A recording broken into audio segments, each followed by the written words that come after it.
Hello students, जो अभी graduation के न्यू स्टूडेंट्स हैं सेशन 2026 2022-26 2022-26 के जो न्यू स्टूडेंट्स हैं फर्स्ट सेमेस्टर वाले, इन स्टूडेंट्स के लिए अभी तक हम 2 वीडियो बना चुके हैं। एक वीडियो जो था ये कॉमन था चारों स्ट्रीम्स के स्टूडेंट्स के लिए, natural science, social science, humanities as well as commerce के स्टूडेंट्स के लिए, जिसमें हम लोग पूरे ग्रेजुएशन के स्ट्रक्चर को समझने का प्रयास किए थे। दूसरा जो वीडियो था वो बीकॉम के स्टूडेंट के लिए स्पेसिफिक वीडियो था, और ये दोनों वीडियो में अभी तक हम लोग को ये समझ में आ चुका था कि हम लोग को ग्रेजुएशन के फर्स्ट सेमेस्टर में बीए हो, बीएससी हो या बीकॉम हो, हम लोग को टोटल 6 पेपर पढ़ना है। 6 पेपर में कुछ पेपर हमारा कॉमन था, कुछ हमारा आईआरसी के अंदर आता था, इंट्रोडक्टरी रेगुलर कोर्सेज, और तीसरा था मेजर पेपर। तो इस तरह से हम लोग को 6 पेपर टोटल पढ़ना था। वो 6 पेपर एग्जैक्टली क्या है अभी के वीडियो में हम लोग आगे कवर करेंगे। तो जब तक हम ये दोनों वीडियो बनाए थे तब तक कॉमन कोर्सेज का सिलेबस नहीं आया था। अभी वीडियो के साइट पे कॉमन कोर्सेज का सिलेबस अपडेट हो चुका है। इसके साथ साथ जो हमारा वोकेशनल कोर्सेज है इंट्रोडक्टरी कोर्सेज के अंदर, उसका भी सिलेबस अपडेट हो चुका है, वीडियो के साइट पे आ चुका है। तो आज की इस वीडियो में हम लोग वही कॉमन कोर्सेज के सिलेबस को समझने वाले हैं। कॉमन कोर्सेज का जो पेपर है, सिलेबस है, ये हर एक स्टूडेंट्स के लिए कॉमन है। हर एक स्टूडेंट कहने का मतलब हो गया नेचुरल साइंस हो, ह्यूमैनिटीज हो, सोशल साइंस हो या कॉमर्स के स्टूडेंट्स हो। तो आज की इस वीडियो में हम लोग वही कॉमन कोर्सेज के सिलेबस को देखने वाले हैं। एग्जैक्टली उसमें क्या पढ़ना है, किस तरह से एग्जाम होगा, ये सब सारे बातों को। बट उस टॉपिक पे जाने से पहले हम लोग एक एक चीज कोशिश करते हैं समझने का, जिसका कमेंट अभी तक बहुत ज्यादा आता था। अभी तक बीकॉम सेमेस्टर 1 या जो भी अदर ऑनर्स के स्टूडेंट हैं, उनको ये समझ में एग्जैक्टली नहीं आ पा रहा है कि हम लोग को जो 6 पेपर पढ़ना है वो कौन सा पेपर है, कौन सा पेपर है जो, और कैसे हम लोग को पता चलेगा कि एग्जैक्टली वो 6 पेपर क्या पढ़ना है। तो एक हम टेबल बनाए, इसके थ्रू हम कोशिश किए सिंप्लीफाई करने का इस चीज को, जिससे बहुत हद तक स्टूडेंट को आइडिया आ जाए कि एग्जैक्टली वो 6 पेपर क्या पढ़ना है। ये जो टेबल है ये मेनली बना हुआ है बीकॉम फर्स्ट सेमेस्टर के स्टूडेंट्स के लिए, बट इससे सब कोई एक आइडिया ले सकता है कि एग्जैक्टली क्या पढ़ना है। तो ये चीज हम लोग को अभी तक समझ में आ चुका था। टोटल 6 पेपर था सेमेस्टर 1 में। 3 पेपर हम लोग का कॉमन पेपर था। कॉमन पेपर कहने का मतलब हो गया जो चारों स्ट्रीम के स्टूडेंट्स को पढ़ना, natural science, humanities, social science और कॉमर्स, ये चारों स्ट्रीम के स्टूडेंट्स को पढ़ना होगा कॉमन कोर्सेज। दूसरा था इंट्रोडक्टरी कोर्सेज, इसके अंदर 2 पेपर था, तो 3 कॉमन कोर्सेज के अंदर, 2 इंट्रोडक्टरी के अंदर, 5 और एक मेजर कोर्सेज के अंदर। इस तरह से टोटल 6 पेपर हम लोग को पढ़ना होगा। अब एग्जैक्टली वो 6 पेपर क्या है अभी हम लोग समझते हैं। अच्छा, इसके साथ ये जो कॉमन कोर्सेज है ना, कॉमन कोर्सेज कहने का मतलब हो गया जो सबको पढ़ना है। कॉमन कोर्सेज इसका नाम ही इसीलिए रखा गया। कॉमन कोर्सेज के अंदर 3 पेपर है और ये तीनों पेपर हर एक स्टूडेंट को पढ़ना पड़ेगा। नेचुरल साइंस का हो, ह्यूमैनिटीज का हो, सोशल साइंस का हो या कॉमर्स हो, सबको पढ़ना। अब ये 3 पेपर कौन सा है, तो यहाँ पे हम उसका नाम लिख दिए। पहला एक है लैंग्वेज एंड कम्युनिकेशन से रिलेटेड एक पेपर हम लोग को पढ़ना पड़ेगा। इसमें एग्जैक्टली हमारा होने वाला क्या है, तो या तो MIL रहेगा, MIL मतलब मॉडर्न इंडियन लैंग्वेज, या तो TR tribunal language, tribunal regional language. इसमें एग्जैक्टली पढ़ना क्या पड़ेगा, तो या तो हिंदी का पेपर रहेगा, या तो जो उर्दू रखा है उसका उर्दू रहेगा, संथाली जो सेलेक्ट किया संथाली रहेगा। तो यही सब जो लैंग्वेज पेपर है उसमें से कोई एक पेपर पढ़ना पड़ेगा। पहला हो गया ये। दूसरा हो गया अंडरस्टैंडिंग इंडिया, ये सबको पढ़ना पड़ेगा, यहाँ कोई ऑप्शन नहीं है। पहला पेपर में ऑप्शन था, ठीक है। अब ये एग्जैक्टली पहला पेपर में बता दें, जिसको कंफ्यूजन है ना कि हमारा कौन सा पेपर है, हिंदी, TRL, उर्दू या संथाली, तो अपना जो एप्लीकेशन फॉर्म है, अप्लाई करते टाइम जो एप्लीकेशन आया था उसको देख सकते हैं, वहां से उसको समझ में आ जाएगा हिंदी रखा है या क्या रखा है। तो ये हमारा हो गया पहला पेपर। दूसरा पेपर सबको पढ़ना है अंडरस्टैंडिंग इंडिया, ये एक सब्जेक्ट होगा अंडरस्टैंडिंग इंडिया करके, जिसको हर एक स्टूडेंट को पढ़ना है। और इस सब्जेक्ट का सिलेबस अब वीडियो के साइट पे आ चुका है, तो हम लोग इसके सिलेबस को अभी हम लोग आगे समझेंगे। तीसरा पेपर है health and wellness, yoga, education, sports and fitness से रिलेटेड। तो ये एक पेपर होगा, तीसरा पेपर। तो इस तरह से हमारा कॉमन कोर्सेज के अंदर जो ये 3 पेपर है ना, ये सबको पढ़ना है, सबको पढ़ना है। अब उसके बाद यहाँ पे पेपर कोड दिया हुआ है। पेपर कोड हमारा यहाँ पे दिख रहा है CC1। CC1 कहने का मतलब हो गया कॉमन कोर्सेज 1। दूसरा CC2 मतलब कॉमन कोर्सेज का सेकंड पेपर। CC3 कहने का मतलब कॉमन कोर्सेज का थर्ड पेपर। तो पेपर का जो नेमिंग किया ना, कोडिंग, ये भी हम लोग को समझना है, इससे हम लोग को पता चलेगा, नहीं तो बाद में कंफ्यूज करेंगे। CC2 देख लें, समझ ही नहीं आ रहा ये CC2 है क्या, तो ये चीज समझना है, कोडिंग, इसका नेम का कोडिंग कैसे किया। तो ये हमारा हो गया 3 पेपर। उसके बाद इंट्रोडक्टरी कोर्सेज, ये तीनों पेपर कॉमन कोर्सेज का सबके लिए कॉमन, सबको पढ़ना है। उसके बाद आ गया इंट्रोडक्टरी कोर्सेज, यहाँ पे 2 पेपर पढ़ना है। अब ये कैसे पता चलेगा कि यहाँ पे एग्जैक्टली कौन कौन सा 2 पेपर पढ़ना है, समझते हैं इसको। अब इंट्रोडक्टरी कोर्सेज का जो पेपर है ना, यहाँ पे हम लोग को 2 सब्जेक्ट पढ़ना है, 2 पेपर हमारा होगा इंट्रोडक्टरी कोर्सेज के अंदर। पहला का नाम यूनिवर्सिटी बोल रहा है, पहला जो पेपर पढ़ना है वो इंट्रोडक्टरी कोर्सेज रेगुलर है। दूसरा जो पढ़ना है ये इंट्रोडक्टरी कोर्सेज वोकेशनल, ये टर्म में डिफरेंस है। पहला जो पेपर पढ़ना है इंट्रोडक्टरी कोर्सेज रेगुलर, दूसरा इंट्रोडक्टरी कोर्सेज वोकेशनल, ये हमारा 2 पेपर हो गया। अब इंट्रोडक्टरी कोर्सेज रेगुलर में एग्जैक्टली पढ़ना क्या है, तो ये यूनिवर्सिटी ये बोल रहा है कि तुमको ये चारों में से एक पेपर सेलेक्ट करना है जो तुम ऑनर्स लिया, natural science, humanities, social science या कॉमर्स, उसके अंदर से एक पेपर सेलेक्ट कर लो। अगर कॉमर्स के स्टूडेंट का बात करें तो कॉमर्स के स्टूडेंट के लिए यहाँ पे ऑप्शन था business law, business economics, business organization. तो जो पेपर एडमिशन के टाइम सेलेक्ट किया होगा वही हम लोग का IRC 1 हो जाने वाला है। अब ये कैसे पता चलेगा, तो अपना एप्लीकेशन फॉर्म निकालो, वहां पे देखो उसमें जो IRC 1 तुम्हारा होगा वही पेपर तुम्हारा इंट्रोडक्टरी कोर्सेज का फर्स्ट पेपर हो गया। तो ये क्लियर हो गया। अभी तक 4 पेपर क्या हुआ। अब इंट्रोडक्टरी कोर्सेज का जो सेकेंड पेपर है वोकेशनल, यहाँ पे यूनिवर्सिटी इस चीज को कॉमन कर दिया है। कॉमन कहने का मतलब ये सबको पढ़ना पड़ेगा, चारों स्ट्रीम के स्टूडेंट्स को, natural science, humanities, social science, commerce. अब कौन सा पेपर एग्जैक्टली पढ़ना है, तो बोल रहा है यहाँ पे इंटरप्रेन्योरशिप पढ़ना होगा। इंटरप्रेन्योरशिप सबको ये पढ़ना होगा। ये जो सब्जेक्ट है ये एग्जैक्टली कॉमर्स का पेपर है, बट ये जानकारी इसको सबको रखना चाहिए। मतलब प्रैक्टिकल पेपर है, जब इसको इसके सिलेबस को हम लोग देखेंगे तो समझ में आएगा। तो ये हमारा हो गया। इस तरह से IRC का 2 पेपर पता चल गया। पहला पेपर कौन सा, एप्लीकेशन फॉर्म में देख लो। दूसरा पेपर क्या पढ़ना है सर IRC के अंदर, तो इंटरप्रेन्योरशिप, शॉर्ट में हम लोग इसको ETP भी बोलते हैं। तो ये हमारा 2 पेपर हो गया, 2 पेपर ये और 3 पेपर ये, 5 पेपर। अब छठा पेपर क्या पढ़ना है, तो इसके लिए जो हम लोग ऑनर्स सेलेक्ट किए, मतलब जो हमारा मेजर पेपर होगा उसके अंडर से एक पेपर मिलेगा। अगर कॉमर्स के स्टूडेंट का बात करें तो कॉमर्स के स्टूडेंट को यहाँ पे फाइनेंशियल अकाउंटिंग पढ़ना। तो इस तरह से हमारा ये 6 पेपर हो गया, फाइनेंशियल अकाउंटिंग, ETP यहाँ पे देख लेना पड़ेगा, और ऊपर ये थी। तो इस तरह से टोटल 6 पेपर हो गया। पेपर का नाम कोडिंग कैसे किया, IRC 1 introductory regular courses, IVS introductory vocational 1A, ठीक है, MJ1 मतलब मेजर 1। तो इस तरह से हमारा टोटल 6 पेपर हो गया। अब एग्जाम कैसे होगा, तो एग्जाम के लिए यूनिवर्सिटी बोल रहा है कि 25 नंबर का इंटरनल होने वाला है और 75 का एक्सटर्नल या तो फाइनल। जो इंटरनल होगा ये 2 पार्ट में होगा। 20 का कॉलेज को रिटेन लेना है, कॉलेज रिटेन एग्जाम लेगा 20 का, और 5 नंबर स्टूडेंट के अटेंडेंस बिहेवियर के बेसिस पे देने वाला है। तो इस तरह से 25 नंबर का मार्किंग और 75 का final exam, total 100 paper, 100 number का इस तरह से एग्जाम होने वाला है। ये टोटल 6 पेपर का यही स्ट्रक्चर होने वाला है। जो पॉलिसीज था उसमें कुछ अलग तरह से बताया गया था, बट सिलेबस देख के जो एक्जैक्टली आउटकम आ रहा है वो यही है कि इंटरनल हमारा 25 का होगा और फाइनल एग्जाम जो होने वाला है ये 75 का होगा। तो इस तरह से हमारा ये पेपर हो गया, एग्जाम का पैटर्न हो गया। अब हम लोग जो आज का वीडियो का मेन पर्पस था, अंडरस्टैंडिंग इंडिया के सिलेबस को समझने का और दूसरा ETP के सिलेबस को समझने का, हम लोग वो चीज अब देखते हैं।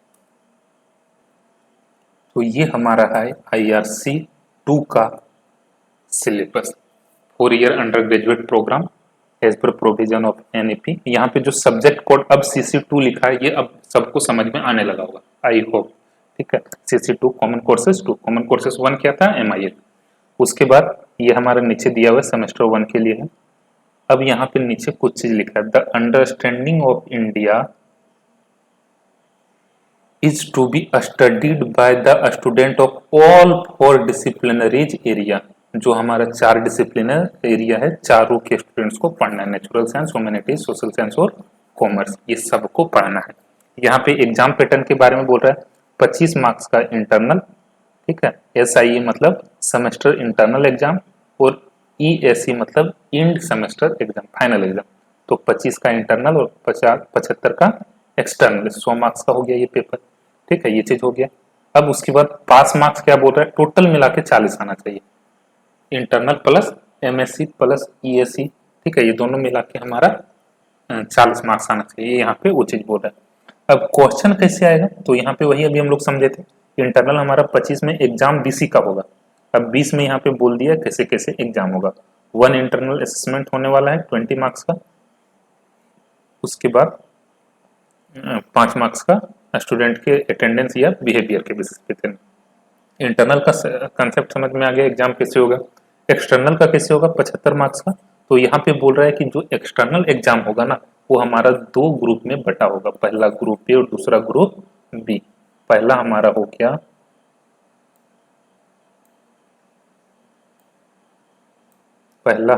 गया ग्रुप A और दूसरा ग्रुप B, ये चीज बोल रहा है।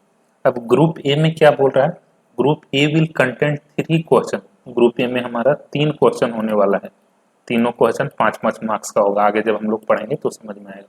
और ग्रुप बी में 4 क्वेश्चन हमारा होने वाला है 15। तो ये 3 बचे 15 मार्क्स, और ये 15 चौके 60 मार्क्स, टोटल ये 75 मार्क्स इस तरह से एग्जाम होगा। यहाँ पे आगे पढ़ेंगे तो ये चीज समझ में आ जाएगा। In which all are to be answered, group A का सारा क्वेश्चन आंसर करना है। क्वेश्चन ये जो होगा ये वेरी शॉर्ट आंसर होगा, MCQ नहीं होने वाला है, जिसमें से 5 क्वेश्चन होगा 1-1 मार्क्स का। क्वेश्चन नंबर 1 में ये जो 3 क्वेश्चन है ना, इसमें से क्वेश्चन नंबर 1 कैसे होगा, वो बोल रहा है 2 और 3 जो होगा शॉर्ट आंसर टाइप होगा। मतलब ग्रुप ए में टोटल 15 मार्क्स होगा। उसके बाद ग्रुप बी में जो हमारा होगा ये डिस्क्रिप्टिव रहेगा, लॉन्ग आंसर टाइप, जिसमें से 4 क्वेश्चन हम लोग को सेलेक्ट करना है और वो आंसर करना है। तो ये हमारा हो गया 60 मार्क्स, और इस तरह से हमारा एक्सटर्नल एग्जाम हो गया 75 का। तो ये हमारा एग्जाम पैटर्न होने वाला है हर एक का, ये जो हमारा अंडरस्टैंडिंग इंडिया है एज वेल एज ETP का, ये चीज हो गया। अब आगे हम लोग यहाँ पे ये देखते हैं ये क्या बोल रहा है। सबसे पहले कोर्स ऑब्जेक्टिव को समझते हैं। कोर्स ऑब्जेक्टिव मतलब ये पेपर हमारे सिलेबस में क्यों डाला यूनिवर्सिटी, क्या चाहता है, ये पेपर पढ़ के क्या हो जाएगा हमारा, तो उसके बारे में बोल रहा है। To expose the student to our social, economical and cultural heritage. जो हमारा स्टूडेंट है इसको पढ़ के उसको एक्सपोजर मिलेगा हमारे सोसाइटी का, इकोनॉमिकल कल्चरल कल्चर का, और जो हमारा कल्चरल हेरिटेज है, मतलब कल्चरल हेरिटेज कहने का मतलब बोल सकते हैं जो हमारा विरासत है, परंपरागत विरासत, जैसे ताजमहल हो गया, लाल किला, ये सब चीज के बारे में जानकारी मिल पाएगा इस पेपर को पढ़ के। तो एक मोटा मोटी आइडिया आ रहा होगा कि इसमें पढ़ना क्या। आगे हम लोग देखते हैं कोर्स लर्निंग आउटकम, इस पेपर को पढ़ के एग्जैक्टली क्या आउटकम स्टूडेंट के अंदर आएगा। तो उसके लिए बोल रहा है contemporary India with its historical prospective. Student जो है इंडिया के हिस्टोरिकल प्रोस्पेक्टिव को समझ पाएगा, कॉन्स्टिट्यूशनल ऑब्लिगेशन को समझ पाएगा। कॉन्स्टिट्यूशनल मतलब जो हमारा संवैधानिक दायित्व है, एग्जैक्टली अगर इसका हिंदी का बात करें तो हमारा क्या कॉन्स्टिट्यूशनल ऑब्लिगेशन है, फंडामेंटल राइट क्या हम लोग को मिलता है, फंडामेंटल ड्यूटीज हमारा क्या है, ये सब चीज को स्टूडेंट समझ पाएगा। लर्निंग इंडियन नॉलेज सिस्टम और Indian struggle for freedom, Indian का स्ट्रगल का क्या हिस्ट्री था, स्टोरी था, उस चीज को समझ पाएगा। तो ये चीज यहाँ पे आउटकम में बोला गया। आउटलाइन क्या क्या है यहाँ पे पढ़ना है, मेनली शॉर्ट में बताया।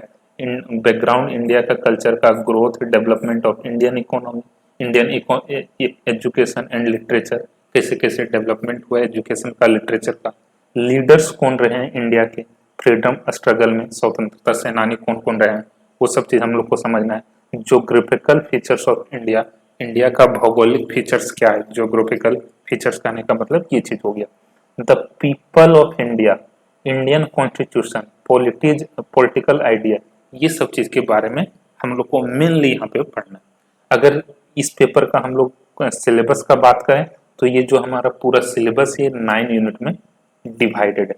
9 यूनिट में फर्स्ट यूनिट क्या था, background of India's culture, India के जो हमारा कल्चर है उसके बैकग्राउंड को समझना है, हड़प्पा सभ्यता के बारे में, वैदिक काल के बारे में, बुद्धिज्म, जैन, सनातन, इस्लाम, ये सब के बारे में हम लोग को समझना है, इसका क्या कल्चर रहा है, बैकग्राउंड ऑफ इंडियाज कल्चर, ठीक है, ये सब चीज हम लोग को यहाँ पे मेनली पढ़ना है। ये हम लोग को मोटा मोटी आइडिया आ रहा है कि जनरल पेपर टाइप का है, सबको जानना चाहिए, अच्छा चीज है। उसके बाद growth and development of Indian education and literature, Indian education का ग्रोथ कैसे हुआ, कैसे कैसे डेवलप हुआ, भारत नाट्यशास्त्र, ठीक है। उसके बाद कालिदास, पाणिनि, पतंजलि, ये सब के बारे में, तक्षशिला, नालंदा, विश्व भारती, बीएचयू, बीएचयू क्या है, एएमयू क्या है, आईआईटीज क्या है, आईआईएसएस क्या है, आईएम्स क्या है, ये सब के बारे में हम लोग को यहाँ पे पढ़ने मिलेगा। इंडियन एजुकेशन के बारे में, इसके हिस्ट्री के बारे में, कैसे कैसे ये सब डेवलप हुआ, तो ये हम लोग को यूनिट 2 में पढ़ना है। यूनिट 3 में जो हमारे लीडर रहे इंडियन फ्रीडम स्ट्रगल, भारतीय स्वतंत्रता सेनानी जो रहे, महात्मा गांधी, जवाहरलाल नेहरू, सुभाष चंद्र बोस, ये सब के बारे में, इन लोगों के हिस्ट्री के बारे में हम लोग को समझना है, पढ़ना है। फ्रीडम फाइटर ऑफ झारखंड, जो झारखंड से जो हमारे फ्रीडम फाइटर रहे, तिलका मांझी, सिद्धो कानू, बिरसा मुंडा, जत्रा भगत, ये सब चीज के, इन लोगों के हिस्ट्री के बारे में भी हम लोग को पढ़ना है, इन फाइटर के बारे में भी हम लोग को समझना है। चौथा unit geographical features of India, क्या हमारा फीचर्स है भौगोलिक, उसको समझना है। India on the map of world, world के मैप में ये कहाँ है, कौन कौन सा हमारे पड़ोसी कंट्रीज हैं। Physical features of India including mountain, plateau, plain, coast, island, Iceland, vegetarian, rivers, ये सब चीज के बारे में हम लोग को मेनली पढ़ना है। तो एक मोटा मोटी आइडिया आ रहा होगा कि एग्जैक्टली यहाँ पे हम लोग को पढ़ना है, जनरल पेपर टाइप का।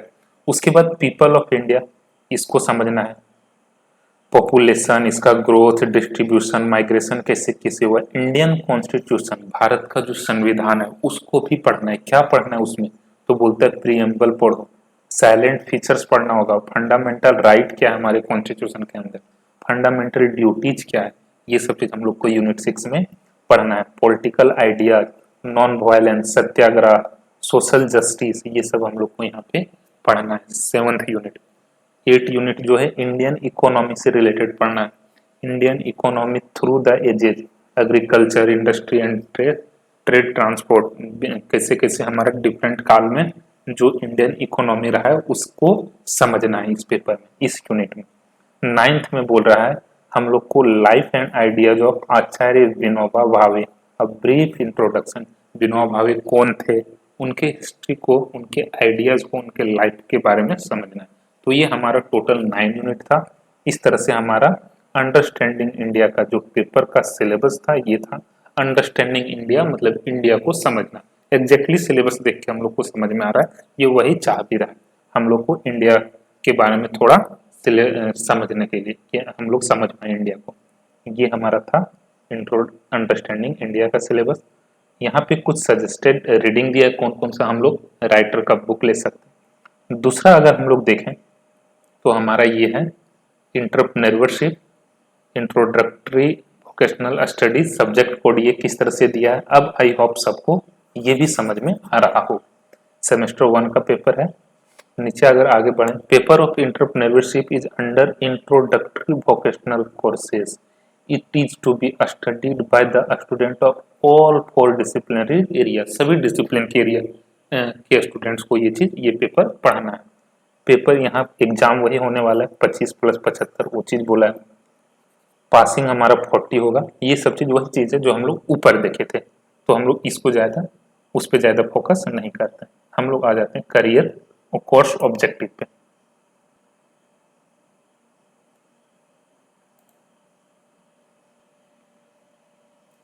यहाँ पे कोर्स ऑब्जेक्टिव अगर देखें तो वही चीज, यूनिवर्सिटी ये पेपर क्यों चाह रहा है हम लोग पढ़े, तो बोल रहा है understanding of dynamic role of entrepreneurship, entrepreneurship का जो डायनेमिक रोल होता है, स्मॉल बिजनेस का जो डायनेमिक रोल है उसको हम लोग समझ पाए। Know about organizing and managing a business, short में एक चीज बता दें, एंटरप्रेन्योरशिप कहने का मतलब होता है बिजनेस करने का स्किल्स, जो हम लोग रिस्क लेते हैं बिजनेस। शॉर्ट में अगर हम लोग समझे तो यही चीज होता है entrepreneurship. To know about financial planning and control, छोटे छोटे बिजनेस में हम लोग फाइनेंशियल प्लानिंग कैसे करते हैं, कंट्रोल कैसे करते हैं, कहाँ से पैसा लाना है, कैसे खर्च करना है, बिजनेस प्लान कैसे क्रिएट करते हैं, क्या हम लोग को बिजनेस में करना है, आगे कहाँ प्रोजेक्ट लगाना है, कहाँ यूनिट लगाना है, कैसे प्रोडक्शन करना है, ये सब चीज। To know about forms of ownership for small business का ओनरशिप का जो डिफरेंट डिफरेंट फॉर्म्स है उसको समझ पाए, ये हमारा यहाँ पे इसका ऑब्जेक्टिव है। आउटलाइन आउटकम में बोल रहा है student will be able to have a knowledge how to start a business. ये पेपर को पढ़ के स्टूडेंट को एक आइडिया आ पाएगा कि कैसे एक बिजनेस स्टार्ट किया जाता है और कैसे इसको रन किया जाता है, run it successfully with optimum profit, optimum profit के साथ कैसे इसको रन किया जा सकता है। तो ये चीज बोल रहा है। सिलेबस में हम लोग डायरेक्ट आते हैं। सिलेबस जो इसका है ये टोटल 6 यूनिट में डिवाइडेड है। पहला यूनिट जो है इंट्रोडक्शन से रिलेटेड है, इसमें हम लोग को पढ़ना है ओवरव्यू ऑफ एंटरप्रेन्योर्स, एंटरप्रेन्योर्स का ओवरव्यू, इसके इंट्रोडक्शन को, डेफिनेशन को, मीनिंग को। एंटरप्रेन्योरशिप और एंटरप्रेन्योर दोनों अलग चीज होता है। एंटरप्रेन्योरशिप कहने का मतलब स्किल, एंटरप्रेन्योर कहने का मतलब जो बिजनेस स्टार्ट किया, जो ओनर है, जो ट्रेडर है, बिजनेसमैन, शॉर्ट में हम लोग मिलता जुलता टर्म में हम लोग बोल सकते हैं। एंटरप्रेन्योर वो हो गया, उसके इंट्रोडक्शन को, फीचर्स को, क्वालिटीज को, क्या क्वालिटीज होना चाहिए एक एंटरप्रेन्योर में, ये सब चीज हम लोग को यहाँ पे समझना है। डिफिनेशन समझना है, कंसेप्ट ऑफ एंटरप्रेन्योरशिप एंड इंट्राप्रेन्योरशिप दोनों में क्या डिफरेंस है, क्या कंसेप्ट है, characteristics and skills of entrepreneur, ये सब चीज मतलब मोटा मोटी हम लोग को यहाँ पे इंट्रोडक्शन ही पढ़ना है एंटरप्रेन्योरशिप का और एंटरप्रेन्योर का। दूसरा entrepreneurship development, entrepreneurship and economic development दोनों एक दूसरे से कैसे रिलेटेड है। हम लोग अगर कोई एंटरप्रेन्योर्स का डेवलपमेंट हो रहा है, एंटरप्रेन्योरशिप का डेवलपमेंट हो रहा है, तो इसके साथ साथ हमारा देश का इकोनॉमी का भी डेवलपमेंट होता है। दोनों में क्या रिलेशन है, ये सब चीज हम लोग को यहाँ पे समझना है। Contribution of small and big enterprises to the economy, जो हमारे सोसाइटी में स्मॉल बिजनेसमैन है, स्मॉल एंटरप्रेन्योर है, बड़े एंटरप्रेन्योर है, बड़े बिजनेसमैन है, इसका इकोनॉमी में क्या कंट्रीब्यूशन है, किस तरह से इनका फंक्शन जो है हमारी इकोनॉमी को ग्रोथ में हेल्प करता है। Entrepreneur involvement, types of entrepreneur, तो ये सब कुछ हम लोग को यहाँ पे सेकेंड यूनिट में पढ़ना है। तीसरा था डेवलप निगेट बिजनेस प्लान, ठीक है, बिजनेस प्लान हम लोग कैसे डेवलप करते हैं उसके बारे में। आइडेंटिफिकेशन ऑफ बिजनेस आइडिया, सबसे पहले बिजनेस प्लान कैसे डेवलप होगा, हमारे दिमाग में एक आइडिया आता है कि हम लोग को ये बिजनेस स्टार्ट करना चाहिए, ठीक है। एलिमेंट्स ऑफ बिजनेस प्लान, क्या क्या एलिमेंट्स होता है बिजनेस प्लान में। बिल्डिंग कम्पिटिटिव एडवांटेज, ठीक है, कंडक्टिंग फिजिबिलिटी एनालिसिस, जो हमारा प्लान है ये कितना फिजिएबल है, मतलब कहाँ तक सक्सेस हो पाएगा, ये सब चीज़ का एनालिसिस करते हैं। तो ये सब कुछ हम लोग को बिजनेस प्लान में समझना है। आगे अगर देखें तो सोर्सेज ऑफ फाइनेंस के बारे में पढ़ना है, फाइनेंस हमारे बिजनेस में कहाँ से आएगा, इक्विटी वर्सेस डेट कैपिटल, जो कॉमर्स के स्टूडेंट होंगे वो ये सब टर्म को थोड़ा अच्छे से समझ पा रहे होंगे। Sources of equity finance, equity finance का क्या सोर्सेज होता है, इंस्टीट्यूशनल फाइनेंस, वेंचर कैपिटल, ये सब के बारे में। सोर्सेज ऑफ फाइनेंस कहने का मतलब बिजनेस में कहाँ से पैसा आएगा और कहाँ से लाना चाहिए। फॉर्म ऑफ बिजनेस ऑर्गेनाइजेशन, कितने टाइप के बिजनेस ऑर्गेनाइजेशन का फॉर्म्स होता है, जैसे sole proprietorship, partnership, company, cooperative society, ये सब डिफरेंट फॉर्म्स ऑफ बिजनेस है। तो ये सब चीज़ के बारे में हम लोग को पढ़ना है।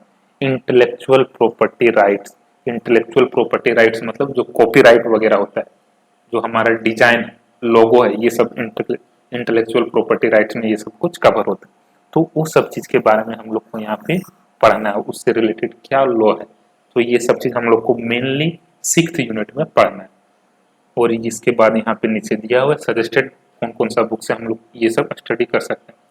तो ये सब कुछ था आज के वीडियो में। आई होप सबको एक मोटा मोटी आइडिया आ गया होगा सिलेबस के बारे में। बहुत ज़्यादा डिटेल हम इसलिए नहीं करना चाह रहे क्योंकि फिर ज़्यादा लंबा वीडियो होगा, देखने में सबको दिक्कत होता है। तो फिर इसके बाद भी अगर किसी का कोई डाउट हो तो कमेंट बॉक्स में कमेंट करें, हम कोशिश करेंगे उस पर रिप्लाई कर देने का जल्द से जल्द। Thank you.